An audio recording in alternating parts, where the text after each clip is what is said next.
Herzlich willkommen zum musotalk, dem Music- und Sound-Production-Podcast aus Berlin. Hallo und herzlich willkommen zum musotalk-Special von der SAE Alumni Convention 2014. Jetzt habe ich einen ganz speziellen Gast neben mir aus New York, Claude von Stadiumred. Und die betreiben dort einen richtig geilen Studiokomplex. Hallo Claude. Hey, how are you? I'm fine, and you? I'm great. I'm happy to be here, happy to be at the SAE convention, and happy to be here with you having a little bit of a conversation. Yeah. What I really would like to know from you is, these days, you know, there were a lot of talk about the crisis in the music business, and you know, a lot of people who are really interested in getting into the music as an engineer or as an artist. They're kind of vague about it because they hear, you know, music is going down, nobody makes any money, studios are closing down, and you now starting something, so you must have a different attitude. Yeah, I think what's very interesting. Yeah, I think what's very different for us, interesting, is we started in 2007 in New York, which was arguably the worst time in history to be getting into the recording studio business. And fortunately, sometimes a recession is a great time for starting a new business. And to me, I actually believe the opposite. I believe that the music industry is not getting smaller, it's actually rather expanding. It's becoming more democratized. It's across a larger space. And actually, because of technology, we're seeing a lot of other things happening that are removing borders and removing, you know, barriers to entry for people. I mean, the fact of the matter is that the way the music industry used to function is very different today. And I mean, if you think about it, right? Where do people listen to music now? What did it take to get music? You used to have to go to a store and buy some vinyl or buy a cassette or buy CDs. Today, with an iPhone or with any kind of mobile device, people have music and they have access to it. And guess what? There are more people who have access to it. In addition to more people having access to music and more quantities of it being everywhere, you have more people making it. Every laptop that comes with it. But Claude, it's the wrong people making the money. Right? I mean, it's Google and YouTube making the money. Apple is making a little bit of money because they sell the gear. That's my perception, is that everybody, you know, I totally agree. Music is much more commonplace than in the old days. Now everybody's running around with their earbud. They've got music on their smartphones everywhere. It's everywhere now. It's on YouTube. Everybody's listening to it.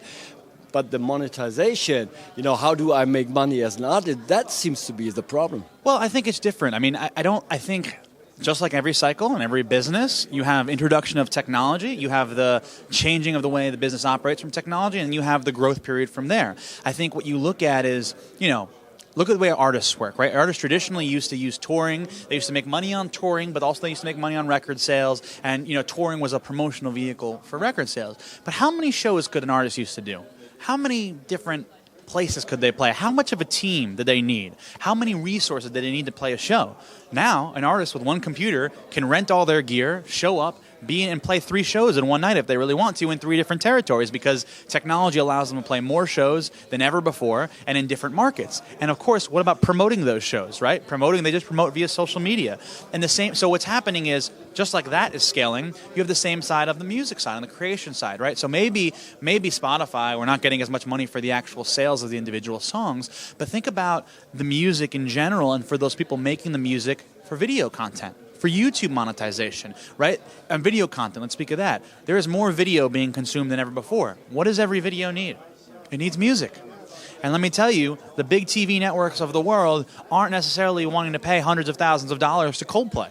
There is a huge market of networks of people creating video content that want really great sounding music. And there's a lot of business in publishing. Let me tell you, there's a lot of business in synchronization, and it's growing. And you know why it's also growing? It's not just territorial anymore. It's not just New York, or it's not just Berlin. It's global. You can be in Berlin and work with companies in markets all around the world. You know, you could be an artist and have a career in one territory and live somewhere completely different and still make a living off of that. They say nowadays that an artist who has 1,000 real fans, 1,000 dedicated fans, can make a living. That could live off of music. That never used to exist. So yes, maybe it's harder. There's no just, hey, go to a record label and the record label pays me millions of dollars. So you think the old sort of Madonna, we spent millions, sort of this superstar, that will always happen, right? Yeah, I think just like in anything, there will always be the superstars that make tons of money, but you have to realize those superstars aren't just making money now anymore on music or touring, where they're doing branding deals, they're doing franchising deals. So those will always exist. But then you take what happened between the poor musician and superstars. There never used to be a middle. Now there's this whole middle being... Well, yeah, there used to be. Long time ago. Well, maybe when you couldn't play a CD at a birthday party or anything, you needed a musician to play. So there has been if we go back a couple of centuries, there have been more and more ways as a musician who just plays music. Absolutely. So, because these days you need to be a marketing expert and a musician. Yeah, well, I think, I mean, either you have to, I don't know, well, it depends. You can also get a great team of people behind you. I mean, music is collaborative, right? Great songs don't necessarily always come from one person. They come from a collaboration of people. So the same thing goes for the musician who's trying to have a career. The musician doesn't have to do all the work. Maybe he needs a collaboration. Maybe he works with people. Maybe there's a bigger way to make that happen. And yes, as you said, tons of years ago there was, a musician could have a job, just go play a party or a wedding or something like that. And I think maybe those still exist. But I also think we're talking about here, there are artists now that can have brands, that can have dedicated areas of fans that are not just playing a party.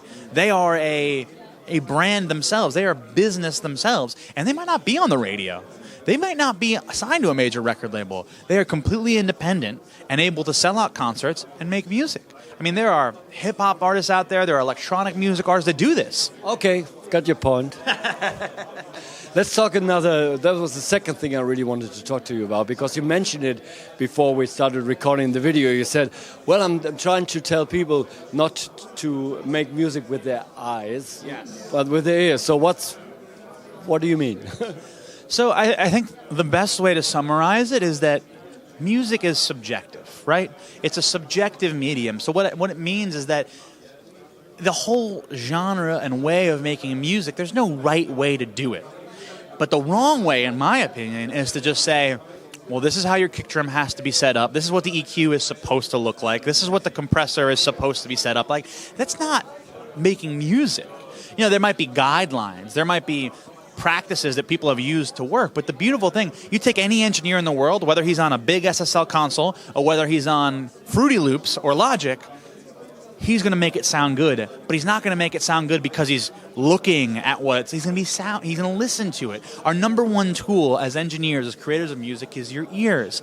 And the beautiful thing about what we do is, just like you can use different instruments to make a song, you can use different tools to mix a song. You can use different tools to master a song. And so for me, it's not about analog versus digital. It's not about this manufacturer versus another manufacturer. It's about taking as much of this spectrum and putting them together and using your ears and using what sounds right to make something. When people used to make music, people used to put coins in guitar amps to make them sound messed up, There was no ever right way. And so this whole idea that there's only one way to do something, I think has to go out the box. And I think, to be honest, the one downfall of technology in my eyes is we have so many people just staring at the screen. Absolutely. They just stare at the screen and they get lost in it and they forget what they're supposed to be doing, which is listening.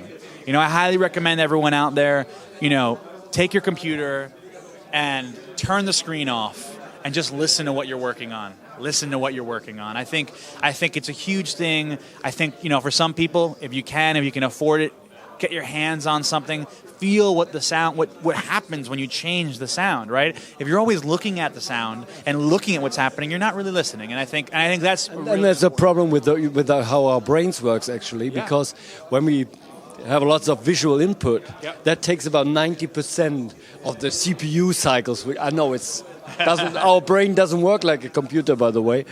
It's just like we would like to explain it, but that's definitely a problem. I think it was great problem. Thank you very much. Oh, thank you very much, and thank you for having me. It's great to be here and great to be talking with you. Thanks, Claude. No problem. Take care.